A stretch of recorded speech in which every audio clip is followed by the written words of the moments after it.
13-ാം നൂറ്റാണ്ട് കത്തോലിക്ക സഭ ഏറെ പ്രതിസന്ധികളിലൂടെ കടന്നുപോയ കാലഘട്ടം. ആ നാളുകളിൽ സുഖലോലുപതയും ആഡംബര ജീവിതവും സഭയുടെ എല്ലാ തലങ്ങളിലും വളരെ പ്രകടമായിരുന്നു. ഇറ്റലിയിലെ അസീസിയിൽ ആ കാലത്ത് തൻ്റെ സഭയെ നവീകരിക്കാനായി കർത്താവയച്ച വിശുദ്ധാത്മാവാണ് സെയിൻറ്റ് ഫ്രാൻസിസ് ഓഫ് അസീസി. രണ്ടാം ക്രിസ്തു എന്നറിയപ്പെടുന്ന ഈ വിശുദ്ധനെ കുറിച്ചാണ് നമ്മൾ ഈ എപ്പിസോഡിൽ കൂടുതലായി പരിചയപ്പെടാനായി പോകുക. എല്ലാവർക്കും പുതിയ എപ്പിസോഡിലേക്ക് സ്വാഗതം. സെയിൻറ്റ് ഫ്രാൻസിസ് ഓഫ് അസീസി 1181 ഇറ്റലിയിലെ അസീസിയിൽ പീറ്റർ ബെർണാഡിൻ്റെയും പിക്ക പൃഥ്വിയുടെയും മകനായി ജനിച്ചു. അദ്ദേഹത്തിൻ്റെ പിതാവ് പീറ്റർ ബെർണാഡ് ഒരു ധനികനായ വ്യാപാരിയായിരുന്നു. അമ്മയാകട്ടെ ഒരു ഫ്രഞ്ച് വംശജയും. അദ്ദേഹത്തിന് പിതാവിട്ട പേര് ഫ്രാൻസിസ് എന്നാണ്.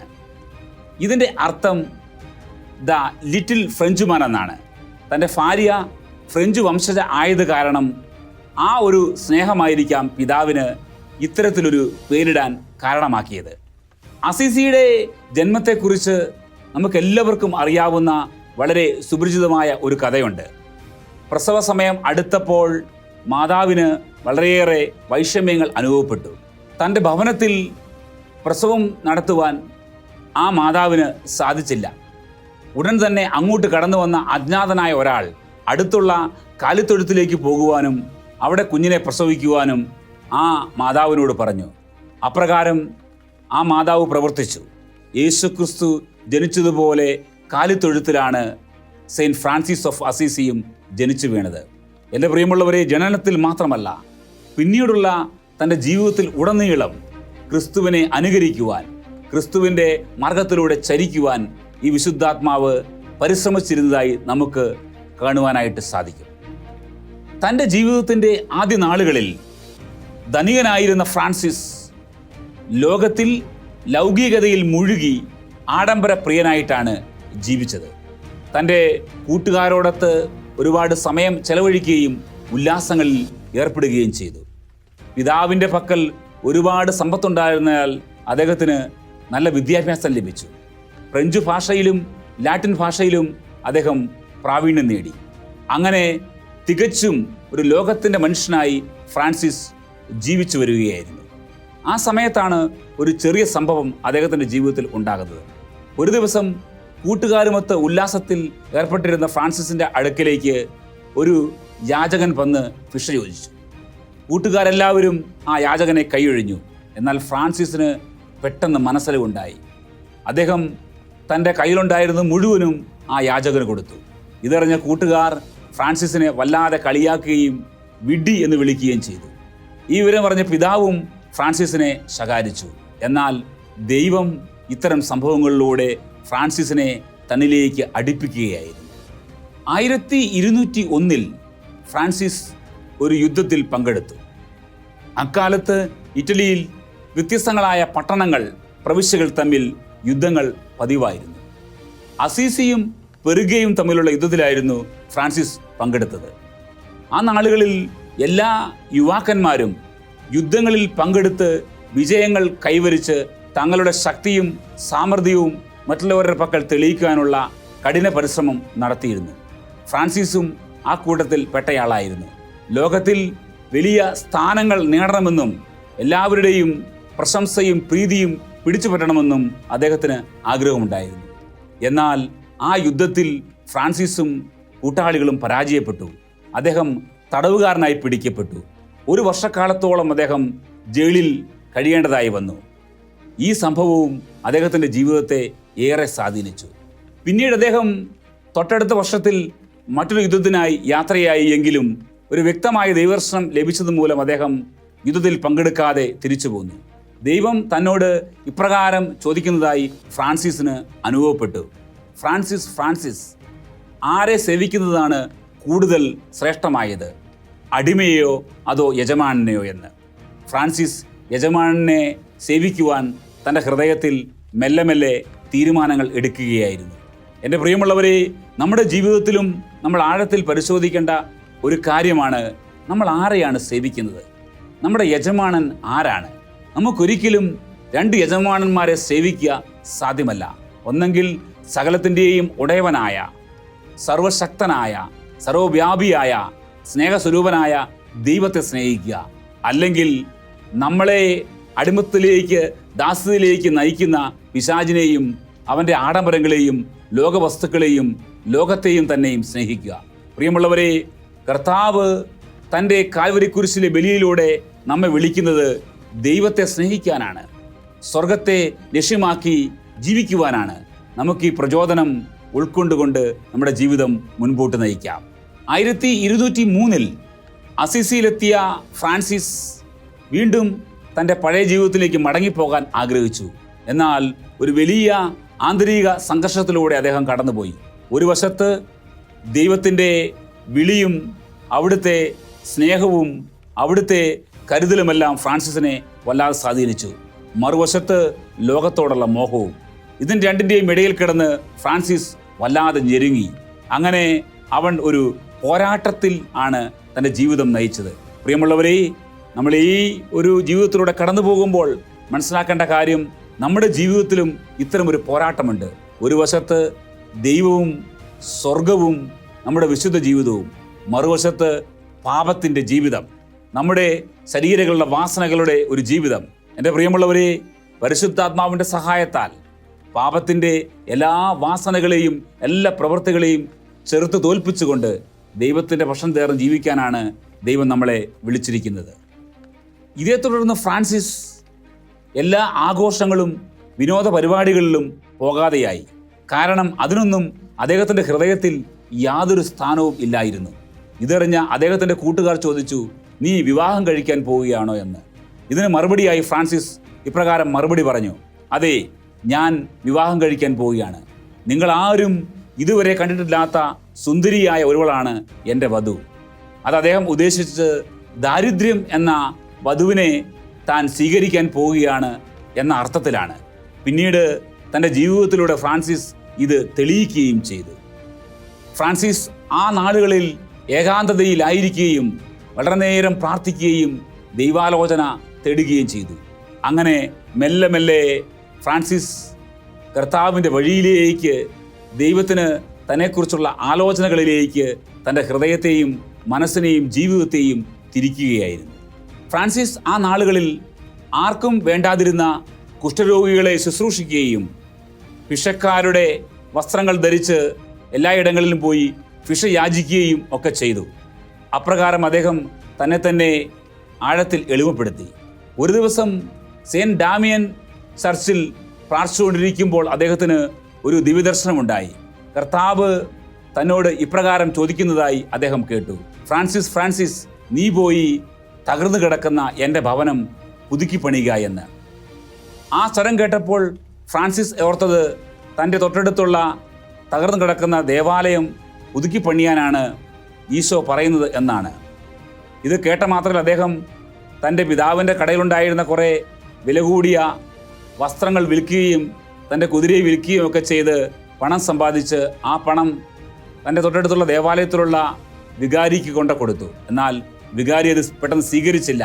അദ്ദേഹം ജനലിലൂടെ ആ പണം ഉള്ളിലേക്ക് എറിഞ്ഞു. എന്നാൽ യഥാർത്ഥത്തിൽ യേശു ഫ്രാൻസിസിനോട് ആവശ്യപ്പെട്ടത് സഭയാകുന്ന തൻ്റെ ഭവനത്തെ പണിയുവാനാണ്. കാരണം ആ നാളുകളിൽ കർത്താവിൻ്റെ സഭ വലിയ പ്രശ്നങ്ങളിലൂടെയാണ് കടന്നുപോയിരുന്നത്. ഒരുപാട് മൂല്യച്യുതികൾ ഉണ്ടായിരുന്നു. ഇതെല്ലാം മനസ്സിലാക്കിക്കൊണ്ട് ഫ്രാൻസിസിനെ ഒരു പുതിയ നവീകരണത്തിനായി, സഭയുടെ ശക്തീകരണത്തിനായി കർത്താവ് ഉപയോഗിക്കുകയായിരുന്നു. എന്നാൽ ഫ്രാൻസിസിന് പെട്ടെന്ന് അതൊന്നും മനസ്സിലായില്ല.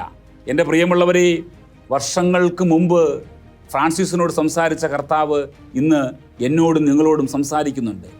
ഇന്നും കർത്താവിൻ്റെ സഭയുടെ കാവൽക്കാരായി മാറേണ്ടത് ഞാനും നിങ്ങളുമാണ്. സഭ ഇന്നും പല രീതിയിലുള്ള പ്രശ്നങ്ങളിലൂടെയും പ്രതിസന്ധികളിലൂടെയുമാണ് കടന്നു പോകുന്നത്. ഇത് കണ്ടിട്ട് മക്കളായ നമുക്ക് ചുമ്മാ നോക്കി നിൽക്കുക ഒരിക്കലും സാധിക്കുകയില്ല.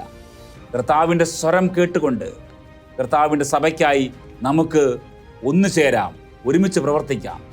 കാരണം ഒരു വ്യക്തി കർത്താവിനെ സ്നേഹിക്കുന്നുണ്ട് എന്ന് അവകാശപ്പെടുന്നുണ്ടെങ്കിൽ ആ വ്യക്തിക്ക് കർത്താവിൻ്റെ സഭയെ സ്നേഹിക്കാതിരിക്കാൻ സാധിക്കുകയില്ല.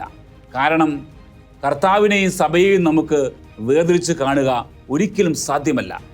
കർത്താവിനെ ആരെങ്കിലും സ്നേഹിച്ചാൽ ആ വ്യക്തി സഭയ്ക്കു വേണ്ടി പ്രവർത്തിക്കും, സഭയ്ക്ക് വേണ്ടി നിലകൊള്ളും, സഭയ്ക്ക് വേണ്ടി പ്രാർത്ഥിക്കും. ഇത് നമുക്ക് നമ്മുടെ ജീവിതത്തിൽ പ്രാവർത്തികമാക്കാം. കാരണം കർത്താവിൻ്റെ സഭയ്ക്ക് ഇത്തരത്തിലുള്ള കാവൽക്കാരെയാണ് ഇന്ന് ആവശ്യം. ഇതെല്ലാം അറിഞ്ഞ ഫ്രാൻസിസിൻ്റെ പിതാവ് പീറ്റർ ബെർണാഡ് അദ്ദേഹത്തെ ഇത്തരത്തിലുള്ള പ്രവർത്തികളിൽ നിന്ന് പിന്തിരിപ്പിക്കാനായി പരിശ്രമിച്ചു. ആദ്യം ഫ്രാൻസിസിനെ ഒരു മുറിയിൽ കൊണ്ടുവന്ന് അടച്ചിട്ടു. പിന്നീട് അദ്ദേഹത്തെ ഭീഷണിപ്പെടുത്തി. എന്നാൽ ഇത്തരത്തിലുള്ള പ്രവൃത്തികളൊന്നും വലിയ ഫലമുളവാക്കുന്നില്ല എന്ന് കണ്ട പിതാവ് അദ്ദേഹത്തെ ബിഷപ്പിൻ്റെ സാന്നിധ്യത്തിൽ പൊതു സ്ഥലത്ത് വിളിച്ചുകൂട്ടി വിചാരണ നടത്തി. ആ വാദപ്രതിവാദത്തിൽ ഫ്രാൻസിസ് തന്നെ പൂർണ്ണമായും ദൈവത്തിന് സമർപ്പിച്ചുകൊണ്ട് പിതാവിൻ്റെ എല്ലാ അവകാശവാദങ്ങളിൽ നിന്നും പുറത്തു വന്നു. താൻ ഇട്ടിരുന്ന വസ്ത്രം വരെ അദ്ദേഹം പിതാവിന് ഊരിക്കൊടുത്തു. അങ്ങനെ പൂർണ്ണ ദരിദ്രനായി തന്നെ പൂർണ്ണമായി ദൈവത്തിന് സമർപ്പിച്ചു. പൂർണ്ണ നഗ്നനായിരുന്ന ഫ്രാൻസിസിനെ ബിഷപ്പ് തൻ്റെ വസ്ത്രം കൊണ്ട് പൊതിഞ്ഞു പിടിക്കുകയാണ് ചെയ്തത്. അങ്ങനെ ഫ്രാൻസിസ് ദൈവരാജ്യത്തിനു വേണ്ടി തന്നെ പൂർണ്ണമായി സമർപ്പിക്കുകയും ഒരു പുതുജീവിതം ആരംഭിക്കുകയും ചെയ്തു. തുടർന്ന് കുറച്ച് മാസക്കാലം അദ്ദേഹം അസീസിയിൽ ഒരു യാചകനായി ജീവിച്ചു. കിട്ടുന്ന പണം കൊണ്ട് ധാരാളം പള്ളികൾ പുതുക്കി പണിയുകയും ചെയ്തു. അതിൽപ്പെട്ട ഒരു പള്ളി മാലാഖമാരുടെ രാജ്ഞിയുടെ ദേവാലയമായ പെർസുങ്കുളായിലെ ദേവാലയമായിരുന്നു. പിന്നീട് അദ്ദേഹത്തിൻ്റെ അഭയസ്ഥാനമായി മാറിയ സ്ഥലമായിരുന്നു അത്. ആ നാളുകളിൽ ഫ്രാൻസിസ് വിശുദ്ധ ബലിമധ്യേ മത്തായി സുവിശേഷം 10-ാം അധ്യായം 7 മുതൽ 11 വരെയുള്ള വാക്യങ്ങളെ അടിസ്ഥാനപ്പെടുത്തിയുള്ള ഒരു പ്രഭാഷണം കേൾക്കുവാൻ ഇടയായി.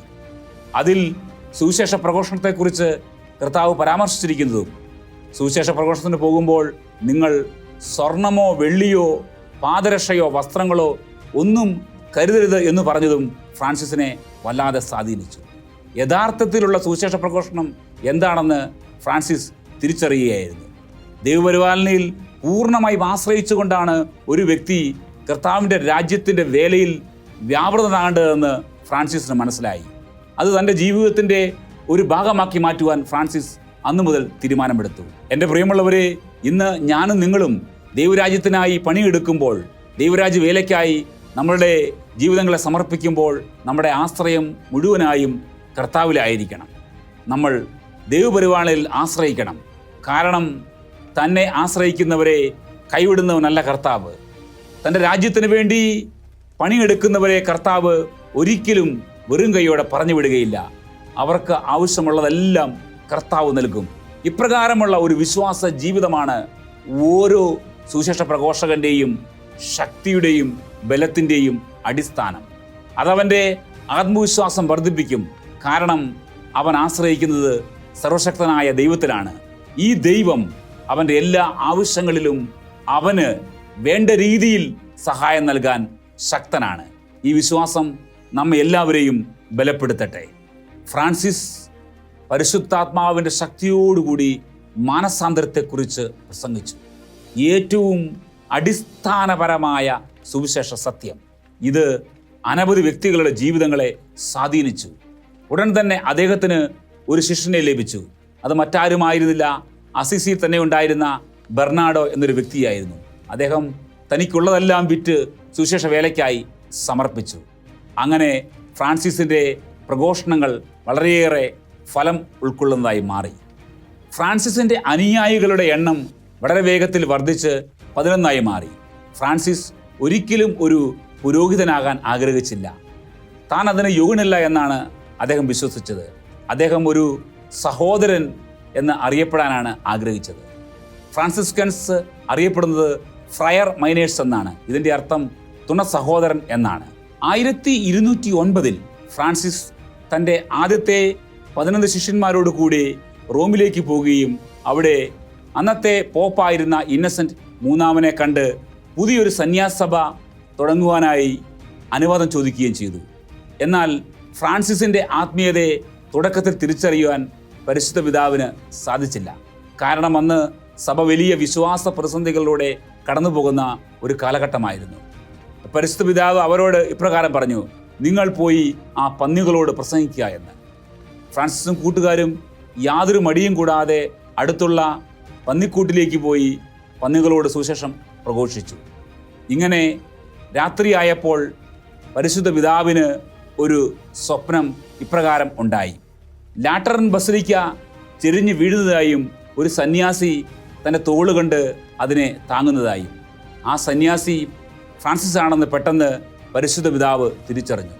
ഉടനെ തന്നെ അദ്ദേഹം ഫ്രാൻസിസിനെയും കൂട്ടുകാരെയും വിളിക്കുകയും ക്ഷമ ചോദിക്കുകയും അവരെ അനുഗ്രഹിക്കുകയും പുതിയ സന്യാസഭ തുടങ്ങാൻ അവർക്ക് അനുവാദം കൊടുക്കുകയും ചെയ്തു. എൻ്റെ പ്രിയമുള്ളവരെ, അനുസരണം എന്ന പുണ്യത്തെക്കുറിച്ച് ഫ്രാൻസിസ് നമ്മെ വളരെ ആഴത്തിൽ പഠിപ്പിക്കുകയായിരുന്നു. സഭയിൽ നവീകരണം കൊണ്ടുവരാനായി ദൈവത്താൽ നിയമിക്കപ്പെട്ട വ്യക്തിയാണ് സെയിൻറ്റ് ഫ്രാൻസിസ് ഓഫ് അസീസി. എന്നാൽ അത് സഭയ്ക്കുള്ളിൽ തന്നെ വിധേയനായി നിന്നുകൊണ്ട് അനുസരണത്തോടുകൂടി വലിയ ക്ഷമ കാണിച്ച് എളിമയോടുകൂടിയാണ് അദ്ദേഹം ആ പ്രവൃത്തി നടപ്പിലാക്കിയത്. അത് വലിയ ഫലം കൊയ്യുകയും ചെയ്തു. ഇന്ന് പലപ്പോഴും സഭയിൽ നമ്മളെ വ്യത്യസ്തങ്ങളായ കാര്യങ്ങൾക്കായി കർത്താവ് നിയോഗിക്കുമ്പോൾ നമ്മുടെ മനോഭാവം എപ്രകാരമുള്ളതാണ്? ഒരിക്കലും എളിമയ്ക്കും അനുസരണത്തിനും വിധേയത്തിനും വിപരീതമായ ഒരു മനോഭാവവും പ്രവൃത്തികളും ശരിയായ രീതിയിൽ ഫലം ചൂടുകയില്ല. അത് സഭയെ നശിപ്പിക്കുകയും പിളർത്തുകയും ചെയ്യുക മാത്രമേ ഉള്ളൂ. നമുക്ക് ഫ്രാൻസിസിൻ്റെ ഈ ഒരു മാതൃക നമ്മുടെ ജീവിതത്തിൽ അനുകരിക്കാം. എൻ്റെ പ്രിയമുള്ളവരെ, നമ്മൾ ലോക ചരിത്രം പരിശോധിക്കുമ്പോൾ സെയിൻറ്റ് ഫ്രാൻസിസ് ഓഫ് അസീസിയെ പോലെ തൻ്റെ ഗുരുവായ യേശു ക്രിസ്തുവിൻ്റെ ജീവിതത്തെ പൂർണ്ണമായി എല്ലാ അർത്ഥത്തിലും പിൻചെല്ലാൻ പരിശ്രമിച്ച മറ്റൊരു വ്യക്തിത്വത്തെ കണ്ടുമുട്ടുക സാധ്യമല്ല. ഫ്രാൻസിസ് യേശുവിൻ്റെ പഠനങ്ങളിലൂടെ തൻ്റെ ജീവിതത്തെ മുന്നോട്ട് നയിക്കാനായി പരിശ്രമിച്ചു. തൻ്റെ പ്രവൃത്തികൾ ഈശോയുടെ പ്രവൃത്തികൾ പോലെയായി മാറുവാനായി പ്രത്യേകമായി ശ്രദ്ധിച്ചു. അങ്ങനെ എല്ലാ തരത്തിലും തൻ്റെ ഗുരുവുമായി താതാത്മ്യം പ്രാപിക്കുവാൻ അദ്ദേഹം വളരെയേറെ പരിശ്രമിച്ചു. ഇതിനും പുറമെ അദ്ദേഹത്തിന് വലിയ ദിവ്യകാരുണ്യ ഭക്തിയും ഉണ്ടായിരുന്നു. ദിവ്യകാരുണ്യത്തിലുള്ള യേശുക്രിസ്തുവിൻ്റെ സാന്നിധ്യത്തെക്കുറിച്ച് അദ്ദേഹത്തിന് വലിയ അവബോധമുണ്ടായിരുന്നു. വളരെയേറെ ആദരവോടുകൂടിയാണ് അദ്ദേഹം പരിശുദ്ധ കുർബാനയെ സമീപിച്ചിരുന്നത്. അതുപോലെ തന്നെ യേശുവിൻ്റെ തിരുശരീര രക്തങ്ങൾ കൈകാര്യം ചെയ്യുന്ന പുരോഹിതരെ അദ്ദേഹം ഏറെ ബഹുമാനിച്ചിരുന്നു.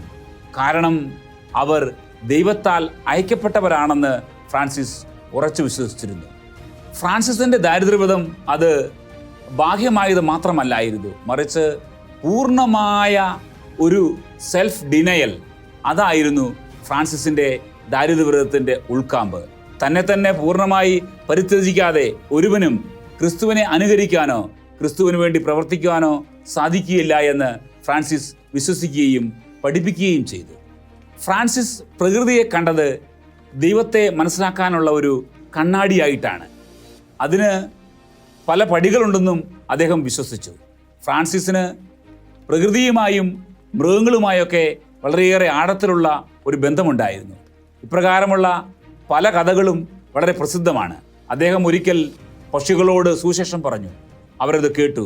അതുപോലെ തന്നെ ഒരു ഗ്രാമത്തിൽ ആളുകളെ ഉപദ്രവിച്ചിരുന്ന ഒരു ചെന്നായിയെ വിളിച്ച് അദ്ദേഹം സ്നേഹത്തോടെ സംസാരിക്കുകയും ആളുകളെ ഉപദ്രവിക്കരുതെന്ന് ആവശ്യപ്പെടുകയും ചെയ്തു. പകരമായി ആളുകൾ ആ ചെന്നായിക്ക് തീറ്റ കൊടുക്കാൻ തുടങ്ങി. ഇങ്ങനെ ഫ്രാൻസിസ് പ്രകൃതിയുമായും മൃഗങ്ങളുമായി എല്ലാം ദൈവസ്നേഹത്തിൽ നിറഞ്ഞ് ആഴമേറിയ ബന്ധം പുലർത്തിയ ഒരു വിശുദ്ധാത്മാവായിരുന്നു. അദ്ദേഹം എല്ലാറ്റിലും ഉപരിയായി ഒരു വലിയ മനുഷ്യ സ്നേഹിയായിരുന്നു. കാരണം ഫ്രാൻസിസിൻ്റെ അഭിപ്രായ പ്രകാരം യേശുക്രിസ്തു സ്വന്തം രക്തത്താൽ നേടിയെടുത്ത മനുഷ്യാത്മാക്കളെ സ്നേഹിക്കാതെ, യേശുക്രിസ്തു ആർക്ക് വേണ്ടി മരിച്ചുവോ ആ വ്യക്തികളെ സ്നേഹിക്കാതെ ഒരിക്കലും ഒരു വ്യക്തിക്കും പൂർണ്ണമായി ദൈവത്തെ സ്നേഹിക്കുക സാധ്യമല്ല എന്ന്. എൻ്റെ പ്രിയമുള്ളവരെ, നമ്മൾ ഫ്രാൻസിസിൻ്റെ ഈ ഒരു ബോധ്യത്തിലൂടെ കടന്നു പോകുമ്പോൾ മനസ്സിലാക്കേണ്ടത് ആത്മാക്കളുടെ വിലയെക്കുറിച്ചാണ്. വിശുദ്ധാത്മാക്കളെല്ലാം ആത്മാക്കൾക്ക് വലിയ വില കൊടുത്തവരാണ്. അല്ലെങ്കിൽ ആത്മാവിൻ്റെ വിലയെക്കുറിച്ച് മനസ്സിലാകാനായി ആഴത്തിൽ പരിശ്രമിച്ചവരാണ്. നമുക്ക് ഇന്ന് കർത്താവ് നമ്മളെ ഏൽപ്പിക്കുന്ന ആത്മാക്കളെക്കുറിച്ച് വലിയ ഭാരമുണ്ടാകണം, വലിയ നൊമ്പരമുണ്ടാകണം. ആത്മാക്കളുടെ നാശത്തിൽ നമ്മുടെ മനസ്സിൽ വേദനയില്ല എങ്കിൽ നമുക്ക് ഫലപ്രദമായി അവർക്ക് വേണ്ടി പ്രവർത്തിക്കുക സാധ്യമല്ല. നമ്മൾ കർത്താവിൻ്റെ കരങ്ങളിലെ ശക്തങ്ങളായ ഉപകരണങ്ങളായി മാറുന്നത് നമ്മുടെ മനസ്സിൽ നഷ്ടപ്പെട്ടു പോകുന്ന ആത്മാക്കളെക്കുറിച്ചുള്ള വേദന അതിശക്തമാവുമ്പോഴാണ്. 1212 അദ്ദേഹം സന്യാസിനികൾക്കായി ഒരു സമൂഹത്തിന് രൂപം കൊടുത്തു.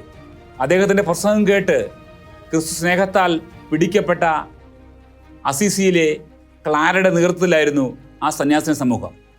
അതിൽ ക്ലാരയുടെ സഹോദരിയും പിന്നീട് അംഗമായി മാറി.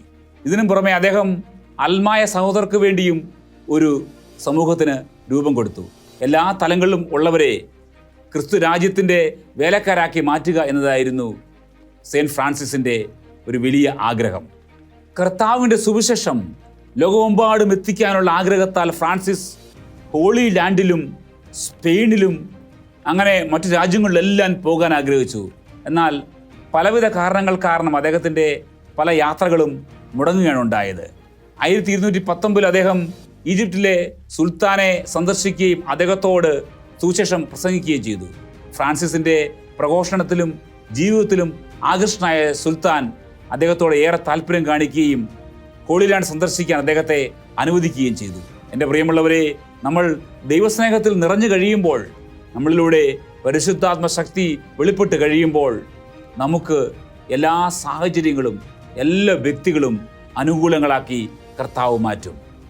1224 ഒരു ദിവസം ദൈവത്തെ എങ്ങനെ കൂടുതൽ പ്രസാദിപ്പിക്കാം എന്ന് ആഴത്തിൽ ചിന്തിച്ചുകൊണ്ട് 40 ദിവസത്തെ ഒരു ഉപവാസത്തിൽ സെയിൻറ്റ് ഫ്രാൻസിസ് പ്രവേശിച്ചു. ഉടൻ ഒരു പ്രേരണപ്രകാരം അദ്ദേഹം ബൈബിൾ തുറന്നപ്പോൾ കിട്ടിയത് യേശുവിൻ്റെ പീഡാനുഭവ രംഗത്തെ വിവരിക്കുന്ന ഭാഗങ്ങളായിരുന്നു. അദ്ദേഹം അത് വായിക്കുകയും ആഴത്തിൽ ധ്യാനിക്കുകയും ചെയ്തു. പിന്നീട് സെപ്റ്റംബർ 14 കുരിശിൻ്റെ പുകഴ്ചയുടെ ദിവസം ആഴത്തിൽ ധ്യാനിച്ചു കൊണ്ടിരുന്ന അദ്ദേഹത്തിൻ്റെ പക്കലേക്ക് ഒരു മാലാഖ കടന്നു വരികയും അദ്ദേഹത്തിൻ്റെ ശരീരത്തിൽ പല ഭാഗങ്ങളിലും മുറിവുണ്ടാക്കുകയും ചെയ്തു.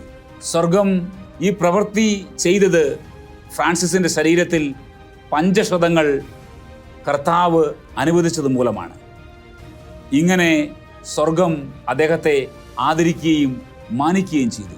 എന്നാൽ തുടർന്നുള്ള നാളുകളിൽ ഈ പഞ്ചക്ഷതങ്ങൾ ഫ്രാൻസിസ് മറ്റുള്ളവരിൽ നിന്ന് മറച്ചുവെച്ചു. അദ്ദേഹത്തിൻ്റെ മരണശേഷം ഏലിയസ് സഹോദരനാണ് ഫ്രാൻസിസ് അസീസിക്ക് പഞ്ചക്ഷതങ്ങൾ ഉണ്ടായിരുന്നു എന്ന സത്യം ലോകത്തിന് വെളിപ്പെടുത്തിയത്. കഠിനാധ്വാനവും തപശ്ചര്യകളും കൊണ്ട് ദുർബലമായിരുന്ന ഫ്രാൻസിസിൻ്റെ ശരീരത്തെ പഞ്ചക്ഷതങ്ങൾ വീണ്ടും തളർത്തിക്കളഞ്ഞു. അദ്ദേഹം തുടർന്നുള്ള 2 വർഷക്കാലം കഠിന വേദനയിലൂടെ കടന്നുപോയി. എന്നാൽ ക്രിസ്തു സ്നേഹത്തെ പ്രതി ആത്മാക്കളുടെ രക്ഷയ്ക്കായി പിറുപിറുക്കാതെ ആരോടും ഒരു പരാതിയും പറയാതെ അദ്ദേഹം എല്ലാം സഹിച്ചു. 1226 ഒക്ടോബർ 4 ദൈവത്തെയും മനുഷ്യരെയും ഏറെ സ്നേഹിച്ച രണ്ടാം ക്രിസ്തു എന്നറിയപ്പെടുന്ന ആ വിശുദ്ധാത്മാവ് തൻ്റെ നിത്യസമ്മാനത്തിനായി യാത്രയായി. 2 വർഷത്തിനു ശേഷം അദ്ദേഹത്തെ ഗ്രിഗറി 9 മാർപ്പാപ്പ വിശുദ്ധനായി പ്രഖ്യാപിച്ചു. എൻ്റെ പ്രിയമുള്ളവരെ, നമ്മൾ ഈ ദൈവസ്നേഹിയുടെ ജീവിതത്തിലൂടെ കടന്നു പോകുമ്പോൾ മനസ്സിലാക്കേണ്ട സത്യം, നമ്മൾ നമ്മുടെ ജീവിതങ്ങളെ കർത്താവിനോട് ചേർത്ത് വെക്കുകയാണ് എങ്കിൽ, നമ്മൾ ദൈവസ്നേഹത്തോട് സഹകരിക്കുകയാണ് എങ്കിൽ വലിയ കാര്യങ്ങൾ നമ്മളുടെ ജീവിതത്തിലൂടെ ദൈവത്തിന് ചെയ്യുവാനായി സാധിക്കും. ഏതവസ്ഥയിലും ഏത് വ്യക്തിക്കും ദൈവത്തോട് ചേർന്ന് നിൽക്കാനായി സാധിക്കും. തൻ്റെ വിശുദ്ധ ജീവിതത്തിന് ഒരു സാഹചര്യവും തടസ്സമല്ല, മറിച്ച് നമ്മൾ ദൈവകൃപയോട് സഹകരിക്കണം എന്ന് മാത്രം. നമുക്ക് ഈ നാളുകളിൽ കർത്താവിനെയും കർത്താവിൻ്റെ സഭയെയും കൂടുതൽ സ്നേഹിക്കുവാനായി, കൂടുതൽ ആത്മാർത്ഥതയോടെ കർത്താവിൻ്റെ സഭയ്ക്ക് വേണ്ടി പ്രവർത്തിക്കുവാനായി ഈ വിശുദ്ധൻ്റെ മാധ്യസ്ഥം യാചിക്കാം. ദൈവം എല്ലാവരെയും സമൃദ്ധമായി അനുഗ്രഹിക്കട്ടെ.